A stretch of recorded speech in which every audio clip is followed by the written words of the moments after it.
저희가 방송에 나갈 시점이 되면은 이거를 저희가 한 일주일 동안 기사로 내기 위해서 준비를 계속 하고 있었고, 언론 쪽에서도 이제 제보를 저희가 넣고 할 거예요. 그래서 월요일쯤이 되면 이제 이거에 대한 기사가 아마 나가기 시작할 건데, 네.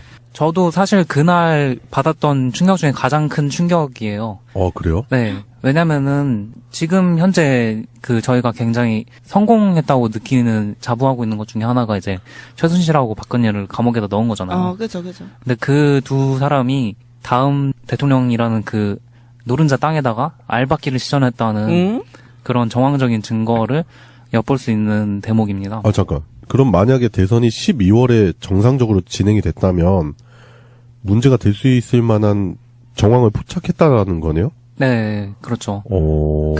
그때만은 아니라도 일단 다음 대선이라는 거를 위해서 굉장히 오랫동안 공을 들여온 것 같은 느낌을 받았어요. 그러니까 에일리언이 숙주에다가 알 심어 놓듯이.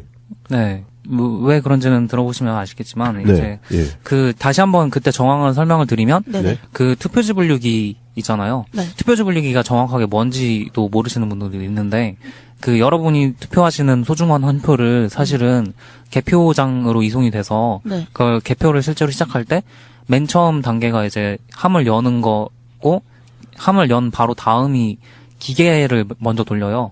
그 기계가 투표지 분류기고, 그렇게 한번 돌린 투표지 기계에서 1, 2, 3, 4로 후보별로 표가 분류가 되면 그 다음번에 그 표를 이제 또 지폐 세는 기계에다 넣고서 심사집계부에서 그걸 확인하게 되어 있어요. 네. 그래서 사실상은 기계로 인해서 모든 게 처리가 된다고 보시면 되는데, 일단은 사람이 그걸 직접 세워보기 전에 이 투표지 분류기를 사용해서 먼저 처리를 하기 때문에 사실상은 이 투표지 분류기가 굉장히 중요한 역할을 하고 있어요. 네. 네. 그런데 이번 대선 때 사용되는 투표지 분류기에 제어하는 노트북에 들어가는 프로그램, 그 프로그램의 소스 코드를 본 사람이 선관위 직원 외에는 국민 중에 저 하나라는 것 때문에.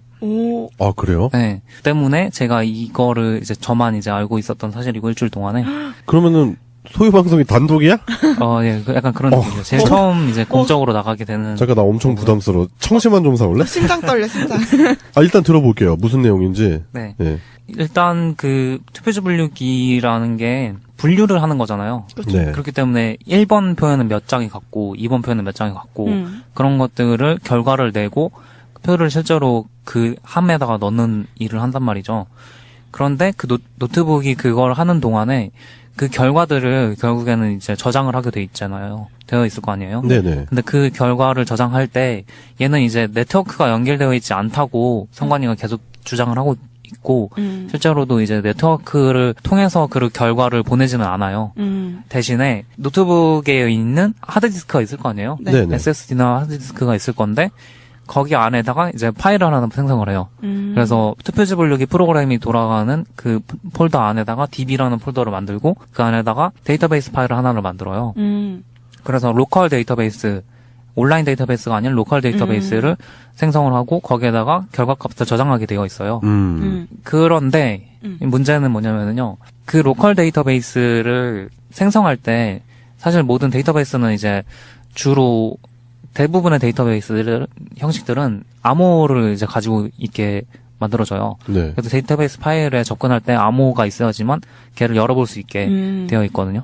그런데 그 암호를 전국의 모든 투표지 분류기가 그 암호를 공통된 암호를 가지도록 코딩이 되어 있었어요. 그래서 제가 그런 부분에 대해서 지적도 했고, 그걸 어떻게 하면은 그걸 전국에 있는 모든 투표지 분류기가 다른 암호를 가질 수 있는지 그런 방법까지 제가 다 자문해줬기 때문에 제가 이거를 공개를 하는 부분이에요. 사실 그런 패스워드가 동적으로 바뀌는 값이 아니고 그렇게 코드에다가 딱 박아놓은 거가 이제 하드 코딩이라고 하는데 그거를 그렇게 하는 거가 굉장히 문제예요. 왜냐면은 이 투표지 분류기 소스 코드 자체가 비주얼 베이직 닷넷이라는 코드로 되어 있는데 비주얼 베이직 닷넷이라는 거는 디컴파일러라는 프로그램에다가 exe 파일을 그냥 그대로 넣으면은 걔의 소스 코드를 원본 소스 코드를 100% 그대로 볼 수가 있어요. 그렇기 때문에 만약에 그 프로그램을 탈취를 하게 되면은 그거를 디컴파일러에 돌려서 그 데이터베이스 암호를 바로 알아낼 수가 있고. 너무 위험한 그거죠. 네. 보안이 엄청 너무 취약한데? 네. 네. 생각보다 굉장히 취약한 거예요. 거의 뭐 대학교 과제 수준 오. 보안이거든요. 대학교 과제 대선을? 잠깐 대학교 과제 수준 비하하는 겁니까 지금? 제가 대학교 과제로 냈던 것도 이런 식으로 DB는 저장 안 했어요. 아 그래요? 세상에. 아니 좀 너무 저는 지금 머릿속이 혼란한데. 근데 그거 그렇게 대충 하고 있었어요? 저는 일단 전국에 있는 선관위 그 투표 분류기 그거의 암호가 동일하다라는 것 자체가 소스코드의 암호가 동일하다는 것 자체도 되게 충격적인데다가 이렇게 부실했어? 이렇게 부실했나? 뭐 이런 생각이 드는데 좀 더 들어볼게요. 네. 그래서 그런 데이터베이스라는 거는 결국에는 파일 하나거든요. 그렇기 때문에 그 데이터베이스 규격이라는 것도 사실 이게 MDB라는 파일 규격만 알고 있으면은 어떤 프로그램이든지 간에 이 파일 위치를 알고 있고 이 파일의 규격을 알고 있으면 그걸 언제든지 다른 프로그램이 접속하고 있든 말든 상관없이 열어보고 읽을 수도 있고 그걸 수정할 수도 있어요. 그렇기 때문에 보안이 완전 그냥 뚫려 있다고 보시면 되는 거고. 세상에. 그러니까 대문은 걸어 잠근처럼 보이는 건데 쪽문은 열려 있네. 네, 그런 거죠. 뭐 상관없네. 그냥 왔다 갔다 할 수 있는 그런 구조네요. 네. 그런 상태인 거죠. 외부 프로그램이 그런 것들을 이제 영향을 줄 수 있는 여러 가지 루트가 많이 뚫려 있는 상태라서 제가 그런 부분도 다 어떻게 하면 막을 수 있는지 그런 방법들을 다 알려줬기 때문에 지금 이 얘기를 하는 겁니다. 아, 그러니까 보안점에 대해서 자문을 다 해놓으신 상태에서 네. 말씀을 하시는 거다. 네네. 예. 그래서 이런 것들이 거기서도 실제로 계속해서 직원이 묻는 게 실제로 그럼 어떻게 이런 허점을 어떻게 이용할 수 있느냐 당일날에 네. 그걸 물어봤는데 투표지 분리기 뒤쪽에 보면은 USB 포트가 있어요. USB 포트가 노트북 네네. 보시면 아시겠지만 양옆이랑 네, 다 뒷부분 같은 데 있잖아요. 네네. 근데 오히려 투표지 분류기에 들어간 노트북은 양옆이랑 뒤에는 없고 투표지 분류기 본체 뒷부분에 그게 있어요. USB 포트가. 어딘지 알겠어요, 저는. 네. 그거를 노트북을 사용하는 사람이 모르게 뒤에서 USB 같은 걸 딱 꽂고서 가도 사실 모르는 지점에 있어요. 그렇죠. 네. 그걸 도대체 왜 그렇게 설계했는지는 잘 모르겠어요. 뭐야. 그런데 그런 식으로 일부러 그렇게 멀리다 포트를 설치해놨더라고요. 실제로 근처에 있는 사람은 안 보이고 네. 누군가 의도해서 뭔가를 할 수 있기 좋은 환경이 조성되어 있는 거네요. 그렇죠. 그 기계가 그렇게 커요? 좀 커요. 굉장히 커요. 테이블 네, 이렇게 한 커요. 테이블 크기 정도. 그렇기 때문에 그거를 악성 코드가 아까 그런 데이터베이스 파일을 접근한다든가 그 프로그램의 동작에 영향을 줄 수 있는 악성 코드를 자동 실행할 수 있게 만든 USB를 뒤에다가 몰래 이렇게 딱 꽂고 갔을 때 그 프로그램이 그 바이너리를 탈취해서 데이터베이스를 접근한다든가 그 프로그램 자체를 이제 영향을 줄 수가 있다. 그러면 그 한 군데에다가만 USB 꽂아서 해가도 전국에 있는 거 다 알 수 있는 거 아니에요? 아, 그런 건 아니죠. 그거 하나만. 근데 그렇게 암호가 되는 다 거지만. 똑같은데? 그렇죠. 암호가 다 똑같기 때문에 그 암호를 미리 알고 있다면은 그니까. 훨씬 더 악성 코드를 만들기 쉬워지는 거죠. 잠깐. 제가 여기서 소설 하나만 좀 쓰고 갈게요. 제가 지난 총선 때 개표 참관인을 했다는 거 아닙니까? 네. 그죠. 그 투표 분류기가 자주 고장나요. 아! 맞죠? 송도님도 심지어? 봤죠? 네, 저도 굉장히 자주 좋아요. 고장이 나는데 그러면 이제 선관위 직원들이 초동 조치로 뭘 하냐면 그 스프레이 타입의 에어브러쉬로 한번 불어줘요. 뭐 과열돼서 그런 건가 아니면 먼지 때문에 그런 건가 하고 불어주는데 안 되면 AS 직원이 들어옵니다. 외부인이 들어온다는 거죠. 근데 그 외부인이 들어와서 수리만 하고 가야 되는데 다른 일을 한다면 헐. USB를 갖고 들어오는 건 수색을 안 하거든요. AS 직원은 뭐야. 프리패스예요. 너무 그 AS 직원이 선관이랑 그게 확인이 되면 그냥 경찰도 수색 안 하고 그냥 바로 통과가 되고. 아, 그 영화에서 자주 보던 그 청소부 옷 입고 이거 카드 입고 하고는 그냥 들어가는? 잠깐 더 들어봐. 근데 그 AS 직원이 본체를 봐야겠는데요 하고 본체 쪽으로 가서 넣다 빼는 거는 누구도 감지하기가 힘들어요. 그렇죠. USB 포트를 무슨 그 마금 장치로 완전히 막아놓고 피스로 찍어놓고 거기다 봉인질을 해놔서 이걸 사용할 수 없다라는 게 확실히 보이지 않는다면 제가 방금 말씀드린 그런 소설도 가능한 거 아니에요? 그렇죠. 그런 것들이 충분히 가능한 상황이고. 영화에서 진짜 많이 봤는데 그거 네. 그렇게 부실한가 싶었거든요. 영화 보면서. 네. 아, 저렇게 해서 지나갈 수 있을까? 근데 할 수 있는 환경이었네, 우리나라가. 예, 이제 좀 더 들어볼게요. 아, 그런 것들이 충분히 일어날 수 있는 상황이라서 네. 그런 것들을 현장을 사실은 몰라요. 그 기계 보안 담당하는 사람들이랑 만드는 사람들은 사실 현장에 얼마나 그런 일들이 일어날 수 있는지 모르는데 그걸 몰라서 설계를 그렇게 했다고는 생각이 안 되거든요. 그걸 아는데도 그런 식으로 설계를 했다고 저는 생각을 하기 때문에 그걸 누가 설계를 했는지 정말 선관위는 꼭 밝혀야 한다고 생각을 해요. 그리고 그 사실은 가장 큰 문제가 뭐냐면은요. 그 기기 자체가 그 기계를 만드는 업체가 이름이 미르전자라서 네? 왜? 잠깐. 미르전자요. 미르가 그 미르지? 네, 그 그러니까 미르라는 게 여러 가지 의미가 있을 수 있는데. 아, 그렇지. 우연이겠지, 뭐. 네네. 우연인가요? 순 한글로 아. 뭐 그런 의미가 있잖아요. 일단 박근혜 최순실 국정농단을 겪었던 사람들은 미르라는 이름이 그렇게 썩 반갑지가 않거든요. 그렇죠. 그렇기 때문에 그거가 미르 K스포츠죠. 미르 K스포츠와 어떤 연관이 있는가. 네네. 그런 것들이 계속해서 제기가 됐었죠. 그런데 제가 거기 가서 이제 봤던 놀라운 게 뭐냐면은요. 그 전국으로 동일하게 가는 그 DB 패스워드가 네네. 무려 미륵으로 끝난다는 점이에요. 예? 미르 K. 그게 영어로 미르. 네, K. MIRUK로 끝나더라고요. 그럼 미룩 아니 그 어퍼스트로피 찍으면 미륵이네?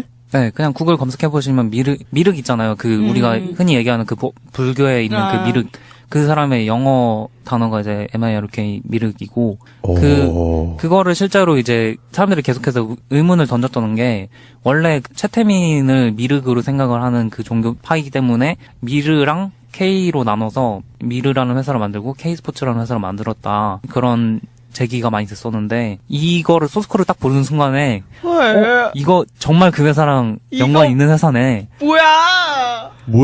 그걸 딱 뭐야? 에이, 아니겠지. 설마, 에이. 진짜.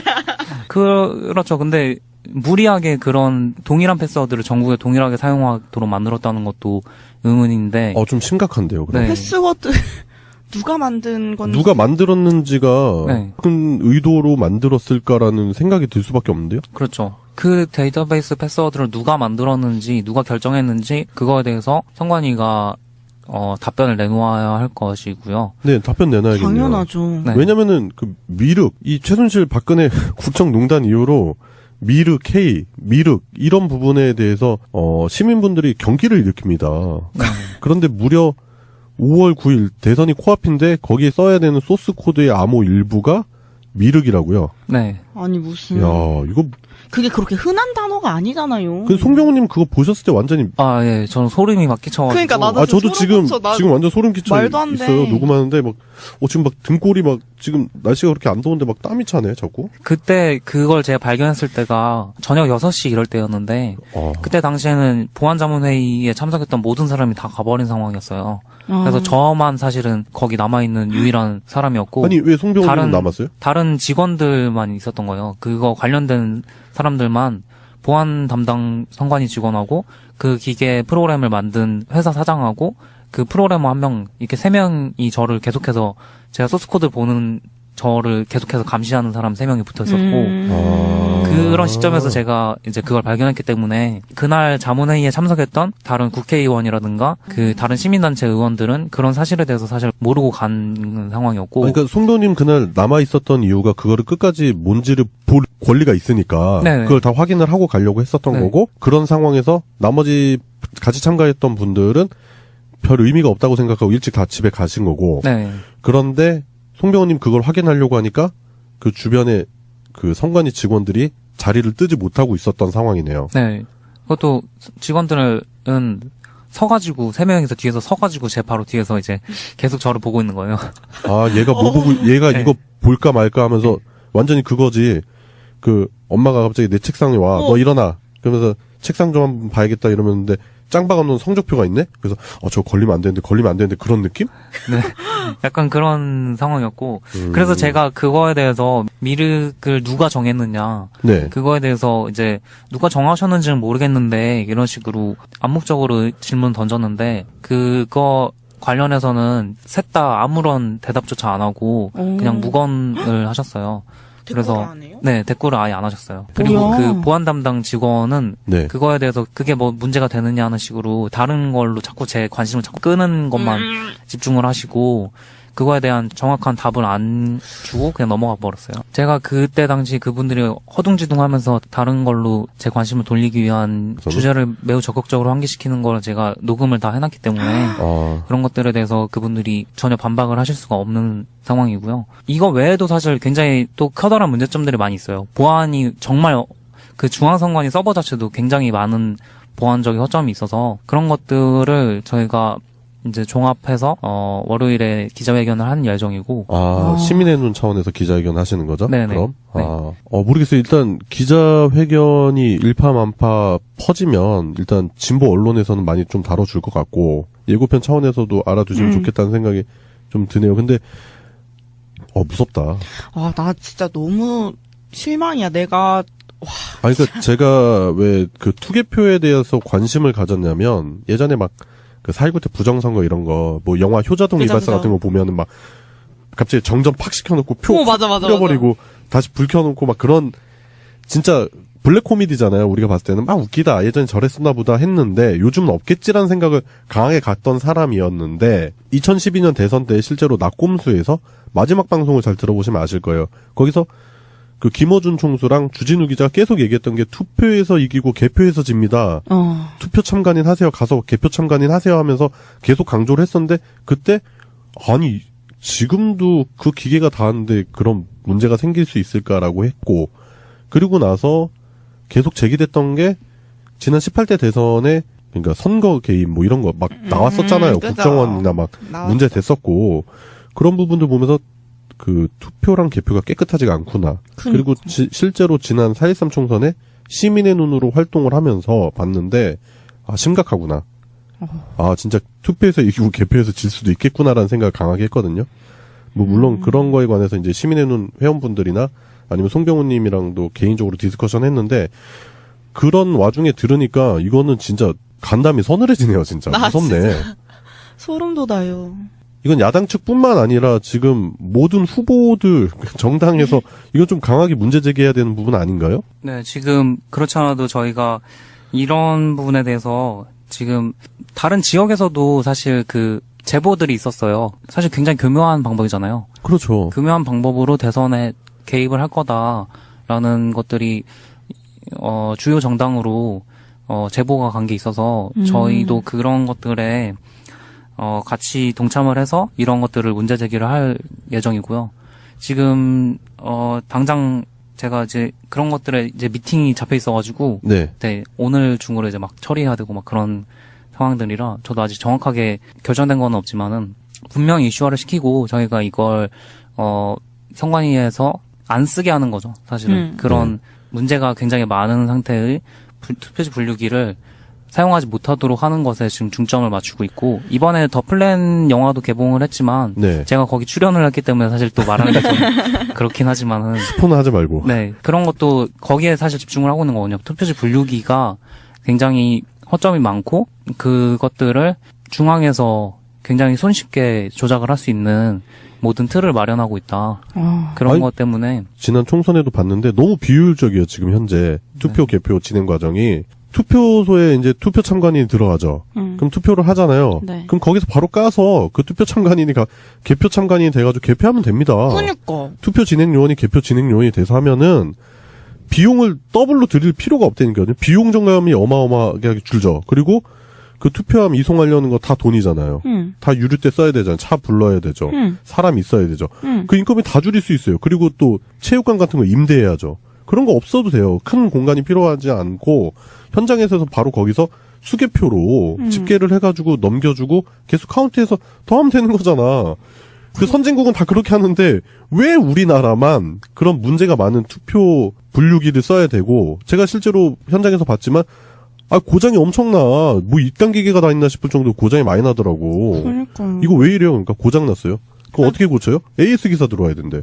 이게 뭐 하는 짓이야? 아니, 그리고 그 체육관에서 한 명씩 이렇게 다 정리하는 것도 그냥 단기 알바 쓰잖아요. 그렇죠. 그거 그냥 애들, 제 친구들도 많이 갔는데 그냥, 야, 하루 만에 하고 그냥 밤만 새면 돈 많이 준대 이러고 많이 가요. 그러면은 그냥 졸면서 하고 그냥 하다 떨어뜨리고 그냥 다 그러면서 하는 거예요. 그리고 가방도 다 갖고 들어와.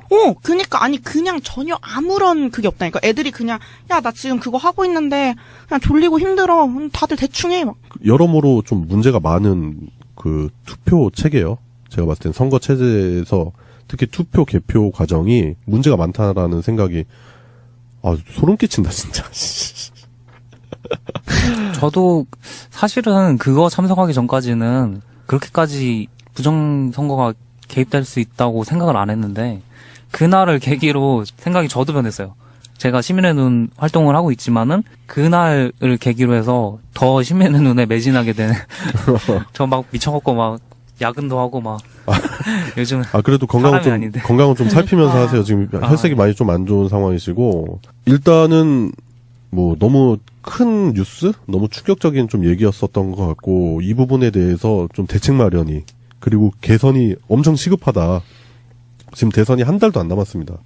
그렇기 때문에 이런 부분을 짚고 넘어가야 된다. 그리고 시민분들이 알아서 그런 부분에 대한 문제 제기를 해야 된다. 그런 차원에서 오늘 방송 시사로 송병호님이 가져오신 것 같고, 모르겠어요. 어떤 부분에 있어서 송병호님이 좀 크게 결단을 해주신 것 같아가지고, 좀 많이 고마워요. 저는 뭐 절대 마티즈 안 타고요. 여기 선언을 해. 저는 자살하지 않습니다. 네. 제 삶은 소중하니까요. 그리고 대중교통을 이용해요. 대중교통 애호가야. 내가 봤을 때. 그렇죠. 절대 마티즈 운전 안 합니다. 그래요. 송병호님이 준비하신 다소 충격적인 시사를 끝으로 오늘 소유방송 마무리할 건데요. 양세병님 어때요 지금? 계속 얘기하는데 이것밖에 안 됐나? 내가 빨리 뭔가를 더 해야겠다는 생각도 막 들고. 시민의 눈에 가입하세요. 행동해야 됩니다. 저 졸업하고 하면 안 돼요? 지금 해. 저 졸업하고. 지난번에 우리 지역구도 대학생 한 분이 오셨거든? 밤새고 다음날 시험인가 뭔가 뭐 하여튼 있었대요. 과제인가 발표인가 있었는데 새벽 2시인가 끝나고 같이 이제 좀 얘기하는 시간이 있었는데 자기 내일 그 수업을 빵꾸가 나더라도 오늘 했던 그 일이 너무 뿌듯하다는 거야. 본받아. 알겠습니다. 네. 그 전남 전북이 네. 이제 굉장히 그런 조작한다면은 타겟이 될 수 있는 그런 지역인데 네. 그 부분에 아직 시민의 눈 회원들이 많이 모집이 안 되고 있어서 굉장히 저조하거든요. 전국에서 가장 저조한 지역이기 때문에. 그래요? 호남 지역이? 네. 특히 전남 분들은 지금 전북 분들은 또 굉장히 열심히 해주고 계시던데 네. 전남 분들은 하루빨리 시민의 눈에 가입하셔서 저희와 동참해 주셨으면 감사하겠습니다. 예, 그래요. 꼭 시민의 눈 활동을 통해서 한번 이번 대선은 진짜 투표에서도 이기고 개표에서도 이겨보는 그 정치 권한을 행사할 수 있는 게 투표 하나잖아, 솔직히. 참정권 투표 하나인데 이것도 못 지켜내면은 완전 바보 되는 겁니다. 촛불 광장에 있었던 우리의 그 모든 마음이 결과를 안 좋게 끝낼 겁니까? 시민의 눈 활동에 적극적으로 가입을 해주셨으면 좋겠다라는 말씀 드리면서 오늘 소유방송 다소 충격적인 마음으로 여기까지 하겠습니다. 동일하게 가는 그 DB 패스워드가 네네. 무려 미륵으로 끝난다는 점이에요. 에? 미르 K. 그게 영어로 미르. 네, MIRUK로 끝나더라고요. 그럼 미륵 아니 그 어퍼스트로피 찍으면 미륵이네? 네, 그냥 구글 검색해 보시면 미륵 있잖아요. 그 우리가 흔히 얘기하는 그 불교에 있는 그 미륵. 그 사람의 영어 단어가 이제 MIRUK 미륵이고 그거를 실제로 이제 사람들이 계속해서 의문을 던졌던 게 원래 채태민을 미륵으로 생각을 하는 그 종교파이기 때문에 미르랑 K로 나눠서 미르라는 회사를 만들고 K스포츠라는 회사를 만들었다. 그런 제기가 많이 됐었는데 이거를 소스코드를 딱 보는 순간에 이거 정말 그 회사랑 연관이 있는 회사네. 뭐야? 그걸 딱 뭐야? 에이, 아니겠지. 설마, 에이. 진짜. 그렇죠. 근데 무리하게 그런 동일한 패스워드를 전국에 동일하게 사용하도록 만들었다는 것도 의문인데. 좀 심각한데요, 그럼. 네. 패스워드 누가 만든 건지. 누가 만들었는지가 네. 큰 의도로 만들었을까라는 생각이 들 수밖에 없는데요? 그렇죠. 그 데이터베이스 패스워드를 누가 만들었는지, 누가 결정했는지, 그거에 대해서 선관위가 답변을 내놓아야 할 것이고요. 네, 답변 내놔야겠네요. 당연하죠. 네. 왜냐면은 그 미륵, 이 최순실 박근혜 국정농단 이후로 미륵 K, 미륵 이런 부분에 대해서 시민분들이 경기를 일으킵니다.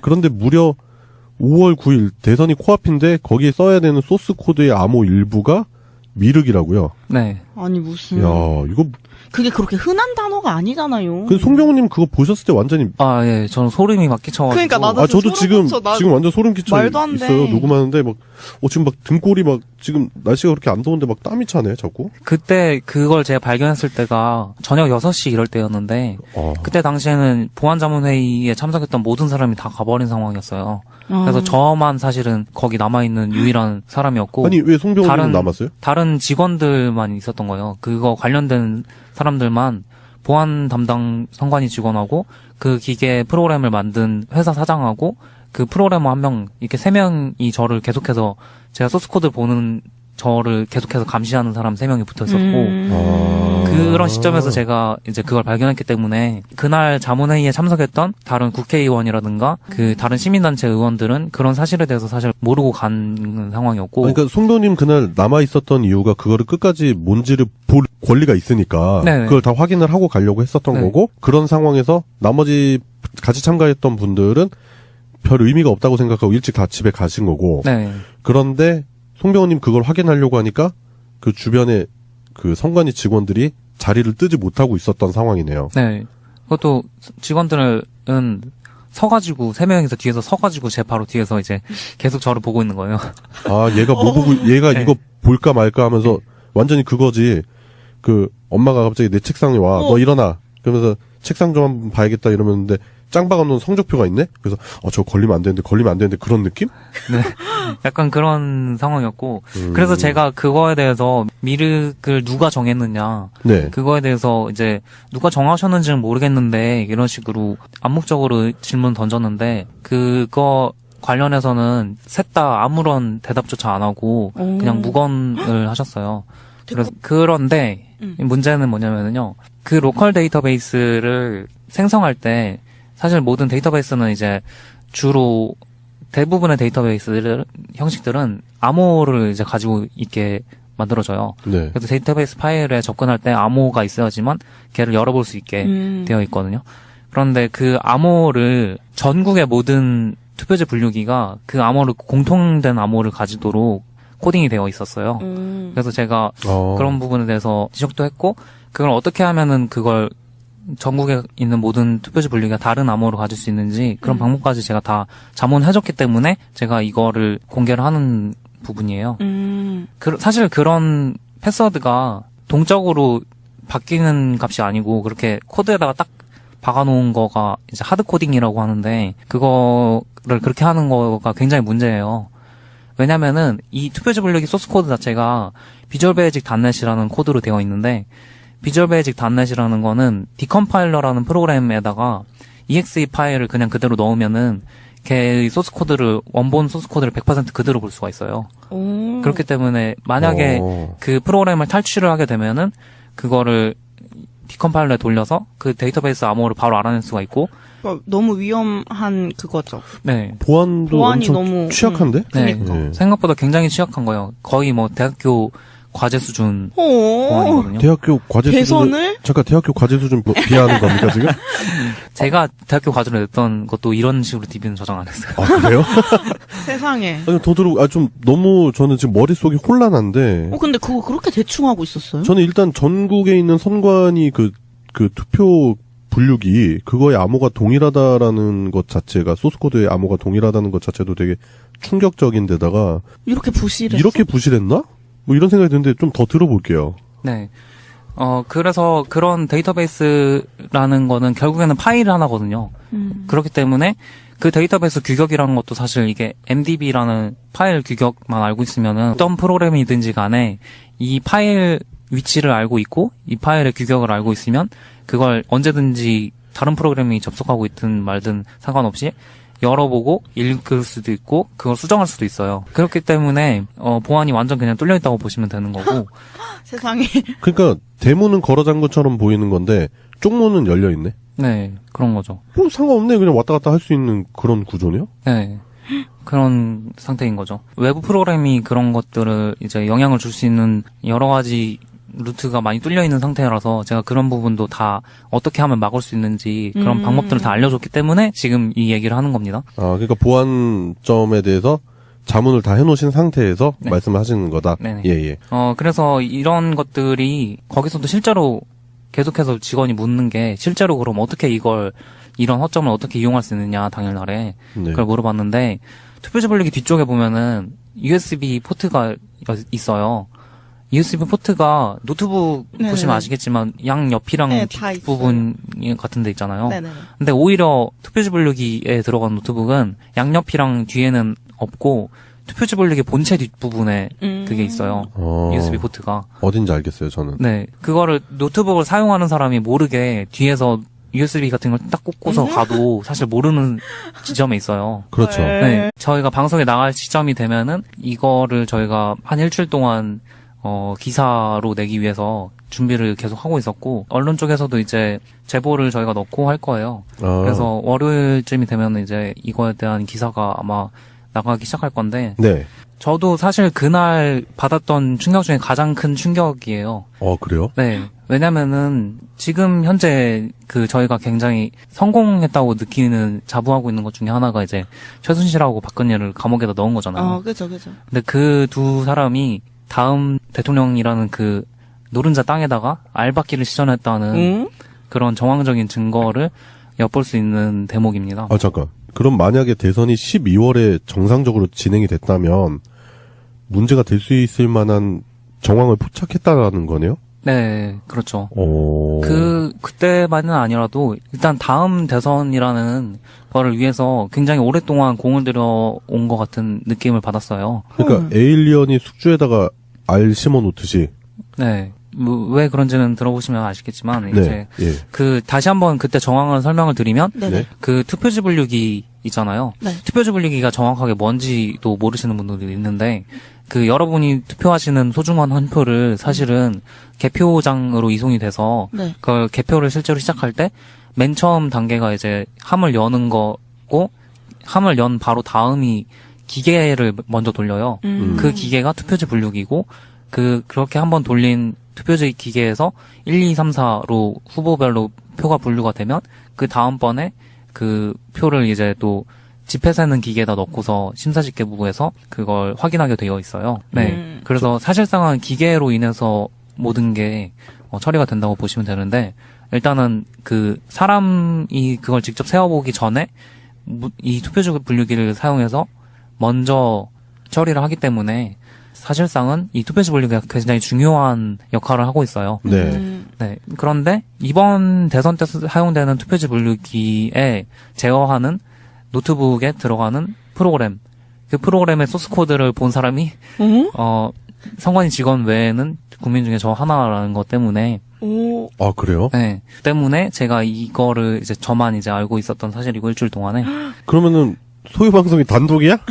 예, 약간 그런 느낌이죠. 제일 처음 이제 공적으로 나가게 되는. 잠깐 나 엄청 부담스러워. 청심환 좀 사올래? 심장 떨려, 심장. 일단 들어볼게요. 무슨 내용인지. 네. 네. 일단 투표지 분류기라는 게 분류를 하는 거잖아요. 네. 그렇기 때문에 1번 표에는 몇 장이 같고 2번 표에는 몇 장이 같고 그런 것들을 결과를 내고 표를 실제로 그 함에다가 넣는 일을 한단 말이죠. 그런데 노트북이 그걸 하는 동안에 그 결과들을 결국에는 이제 저장을 하게 되어 있을 거 아니에요? 네네. 근데 그 결과를 저장할 때 얘는 이제 네트워크가 연결되어 있지 않다고 선관위가 계속 주장을 하고 있고 실제로도 이제 네트워크를 통해서 그 결과를 보내지는 않아요. 대신에 노트북에 있는 하드디스크가 있을 거 아니에요? 네. 네네. SSD나 하드디스크가 있을 건데 거기 안에다가 이제 파일을 하나 생성을 해요. 그래서 투표지 분류기 프로그램이 돌아가는 그 폴더 안에다가 DB라는 폴더를 만들고 그 안에다가 데이터베이스 파일을 하나를 만들어요. 그래서 로컬 데이터베이스, 온라인 데이터베이스가 아닌 로컬 데이터베이스를 생성을 하고 거기에다가 결과값을 저장하게 되어 있어요. 그래서 안 해요? 네, 댓글을 아예 안 하셨어요. 그리고 뭐야? 그 보안 담당 직원은 네. 그거에 대해서 그게 뭐 문제가 되느냐 하는 식으로 다른 걸로 자꾸 제 관심을 자꾸 끄는 것만 집중을 하시고 그거에 대한 정확한 답을 안 주고 그냥 넘어가 버렸어요. 제가 그때 당시 그분들이 허둥지둥하면서 다른 걸로 제 관심을 돌리기 위한 주제를 매우 적극적으로 환기시키는 걸 제가 녹음을 다 해놨기 때문에 그런 것들에 대해서 그분들이 전혀 반박을 하실 수가 없는 상황이고요. 이거 외에도 사실 굉장히 또 커다란 문제점들이 많이 있어요. 보안이 정말 그 중앙선관위 서버 자체도 굉장히 많은 보안적인 허점이 있어서 그런 것들을 저희가 이제 종합해서 월요일에 기자회견을 하는 예정이고. 시민의 눈 차원에서 기자회견 하시는 거죠? 네네. 그럼? 네. 모르겠어요. 일단 기자회견이 일파만파 퍼지면 일단 진보 언론에서는 많이 좀 다뤄줄 것 같고 예고편 차원에서도 알아두시면 좋겠다는 생각이 좀 드네요. 근데 무섭다. 나 진짜 너무 실망이야. 내가 그러니까 제가 왜 그 투개표에 대해서 관심을 가졌냐면 예전에 막 그 4.19 때 부정선거 이런 거, 뭐 영화 효자동 이발사 같은 거 보면은 막 갑자기 정전 팍 시켜놓고 표 뿌려버리고 다시 불 켜놓고 막 그런 진짜 블랙 코미디잖아요. 우리가 봤을 때는 막 웃기다. 예전에 저랬었나 보다 했는데 요즘은 없겠지라는 생각을 강하게 갖던 사람이었는데 2012년 대선 때 실제로 낙곰수에서 마지막 방송을 잘 들어보시면 아실 거예요. 거기서 그 김어준 총수랑 주진우 기자가 계속 얘기했던 게 투표에서 이기고 개표에서 집니다. 투표 참관인 하세요. 가서 개표 참관인 하세요 하면서 계속 강조를 했었는데 그때 아니 지금도 그 기계가 닿았는데 그런 문제가 생길 수 있을까라고 했고 그리고 나서 계속 제기됐던 게 지난 18대 대선에 그러니까 선거 개입 뭐 이런 거 막 나왔었잖아요. 그죠. 국정원이나 막 문제 됐었고 그런 부분들 보면서 그 투표랑 개표가 깨끗하지가 않구나. 그리고 실제로 지난 4.13 총선에 시민의 눈으로 활동을 하면서 봤는데 심각하구나. 진짜 투표에서 이기고 개표에서 질 수도 있겠구나라는 생각을 강하게 했거든요. 뭐 물론 그런 거에 관해서 이제 시민의 눈 회원분들이나 아니면 송병훈님이랑도 개인적으로 디스커션 했는데 그런 와중에 들으니까 이거는 진짜 간담이 서늘해지네요. 진짜 무섭네. 진짜 소름 돋아요. 이건 야당 측뿐만 아니라 지금 모든 후보들 정당에서 이건 좀 강하게 문제 제기해야 되는 부분 아닌가요? 네, 지금 그렇지 않아도 저희가 이런 부분에 대해서 지금 다른 지역에서도 사실 그 제보들이 있었어요. 사실 굉장히 교묘한 방법이잖아요. 그렇죠. 교묘한 방법으로 대선에 개입을 할 거다라는 것들이 주요 정당으로 제보가 간 게 있어서 저희도 그런 것들에 같이 동참을 해서 이런 것들을 문제 제기를 할 예정이고요.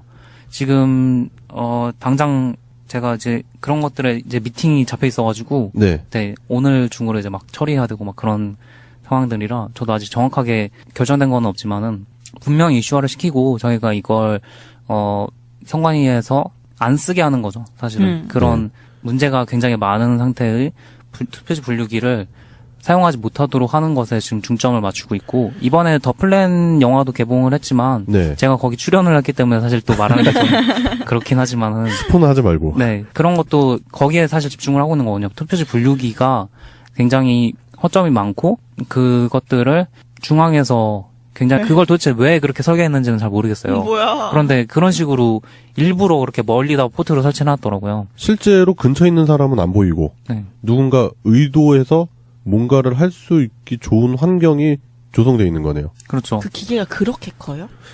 좀 커요. 굉장히 커요. 테이블 이렇게 한 커요. 테이블 크기 정도. 그렇기 때문에 그거를 악성 코드가 아까 그런 데이터베이스 파일을 접근한다든가 그 프로그램의 동작에 영향을 줄 수 있는 악성 코드를 자동 실행할 수 있게 만든 USB를 뒤에다가 몰래 이렇게 딱 꽂고 갔을 때 그 프로그램이 그 바이너리를 탈취해서 데이터베이스를 접근한다든가 그 프로그램 자체를 이제 영향을 줄 수가 있다. 그러면 그 한 군데에다가만 USB 꽂아서 해가도 전국에 있는 거 다 알 수 있는 거 아니에요? 그런 건 아니죠. 그거 하나만. 근데 암호가 다 똑같은데?